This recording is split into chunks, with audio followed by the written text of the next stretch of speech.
for about 6 years, I practiced Kempo karate, and there was a lot of extensive training required, and we were expected to properly use some of the weapons that I'll be showing you today. So, to start off, let me get something more basic, and we shall build our way up as we go along. So first of all, here we have a glove, and this glove in particular is a sparring glove. This is the kind of glove that we would use if we were practicing sparring with one another.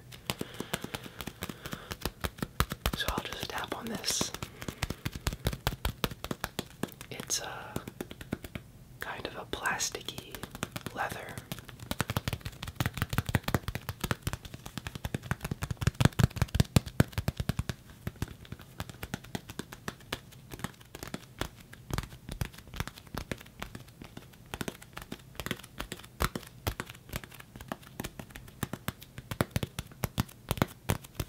So, if I were to practice fighting or punching on the bag, then I would use a different pair of gloves that are more heavier. These gloves are designed to be very light, since they are made to, as sparring gloves, where you're practicing on opponents just for practice. They're not meant to do harm, basically. That's what I'm trying to say.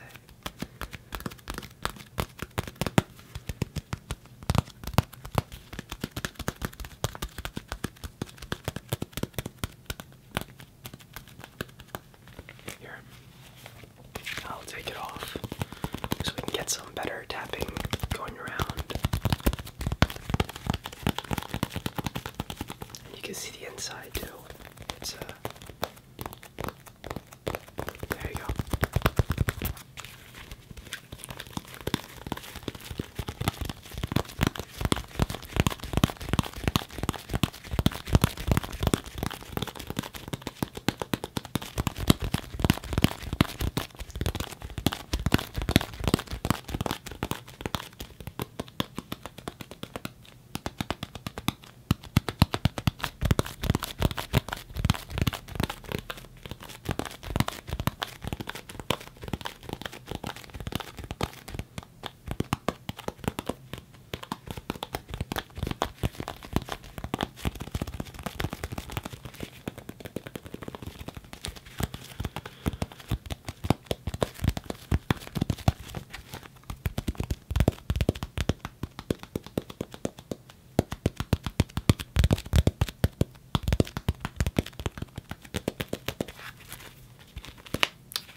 Obviously, I have two of these gloves, one for each hand, but I thought it would just be easier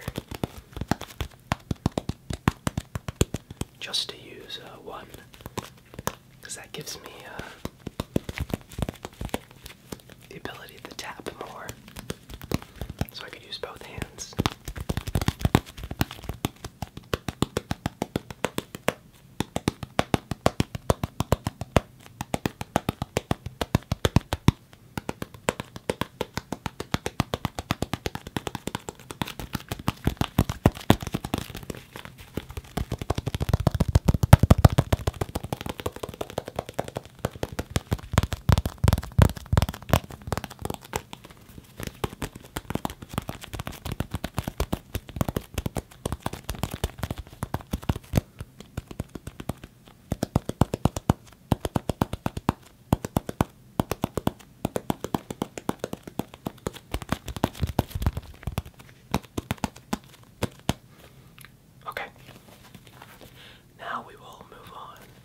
Next in line, we have the sticks. Yes, they are called the sticks.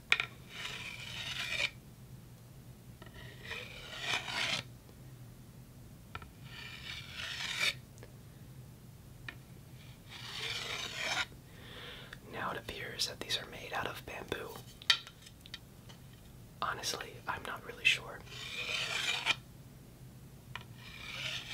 But these are more dense material than the ones that I started out with. Because originally I started out with sticks that were padded for practice. But these are made out of solid wood of some sort.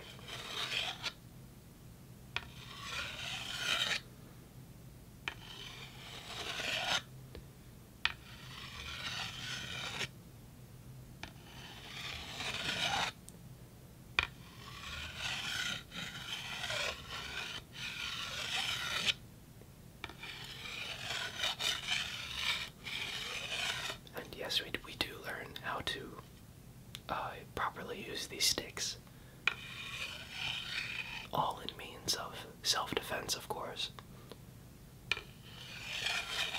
And just for the art of it, it is martial arts. It's an art.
nunchucks.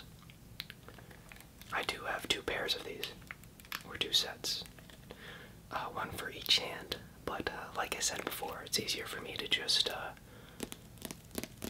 go by one weapon for one hand, because that gives my other hand to tap. Now this was my favorite weapon. By far, this is my favorite.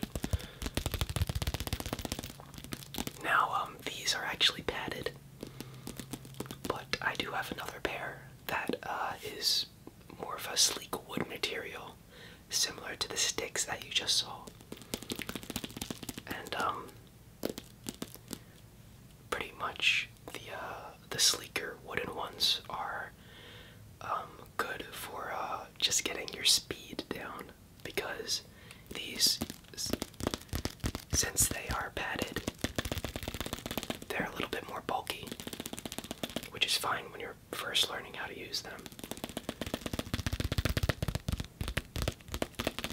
But once you start to get used to it, it's good to move on to more of the sleeker, slimmer nunchucks that are made out of a wooden material or something to practice getting your speed down,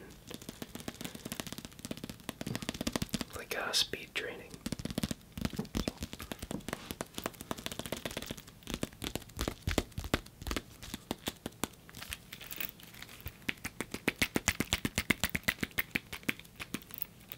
There are metal chains right here, so that's why I'm trying my best to hold them down so I can just tap on the padding.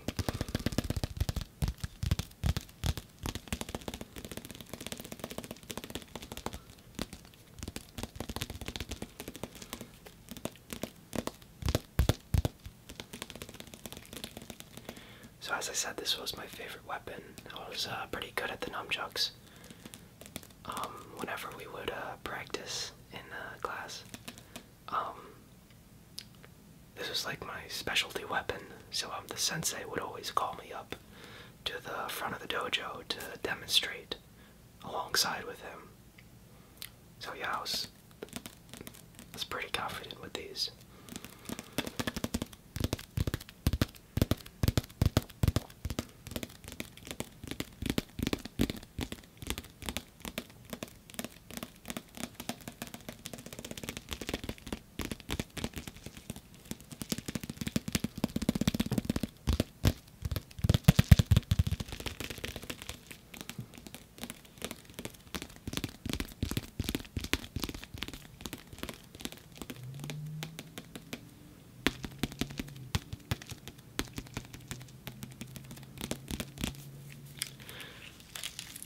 Let me see if I could change the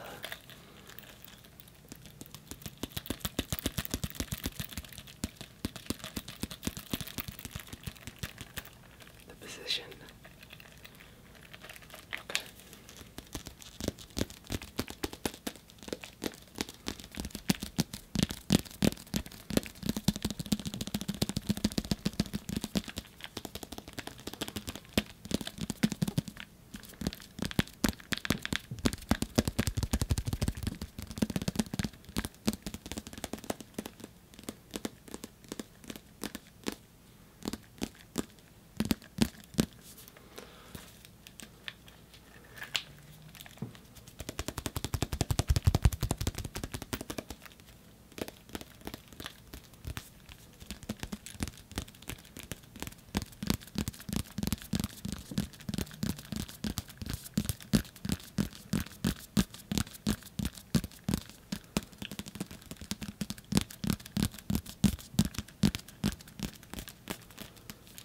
Okay.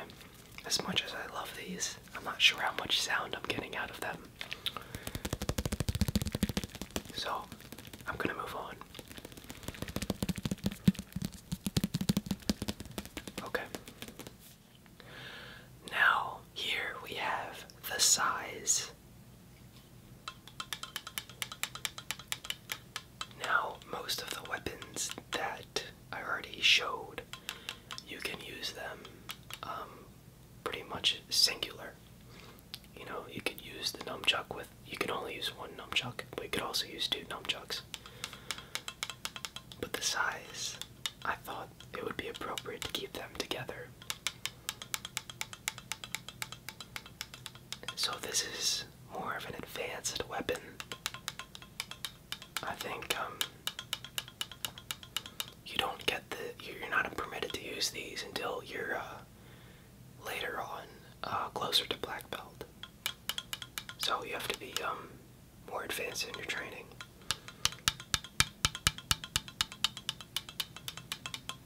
Trying to be pretty careful here. You know, and this is metal. That's or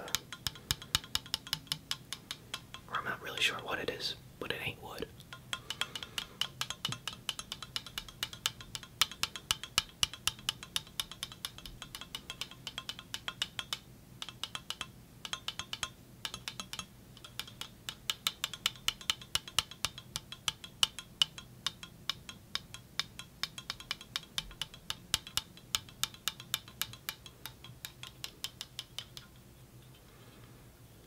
Now I can try and just lightly.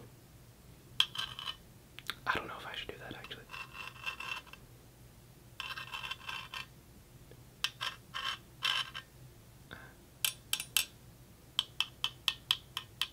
No, I'm not going to do that.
final weapon.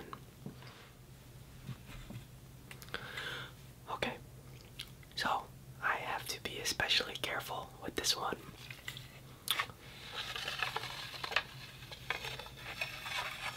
Okay, so I just took the sheath off right now, and I'm just going to safely place that next to me.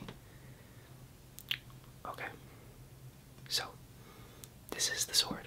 This is the top part of the blade, so this isn't the sharp part. This is where there would be any sharpness down here. So I will do my best to tap on this for you.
I don't have much to say about the sword. I think it's kind of overrated, but yes, we were taught how to use the sword.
purpose of practice. So as you can see, this isn't hurting me right now. I mean, we practice with these weapons in a dojo. So, we're not actually trying to kill each other. So, that's the sword. Alright everyone, I hope that you enjoyed this showcase, and I'm just going to end with rubbing these black belts for you. So, if you are wondering, this belt right here, this is the black belt. I forget how many belts there are, but yeah, it took me about, I think it was 6 years to get a black belt. And this belt right here, this is actually 1 or 2 belts above the black belt in Kempo Karate, at least. I'm not sure, I kind of forget. But yeah, this is a black belt with a yellow stripe going down the middle. Because the yellow belt, I believe, in Kempo Karate is the second belt after white belt. So it's like you do the whole process again, except with the black belts. So it'll go down the line until eventually you are a 2nd degree black belt, and then a 3rd degree black belt, and then a 4th degree. It just goes on and on. So you can do it as much as you want.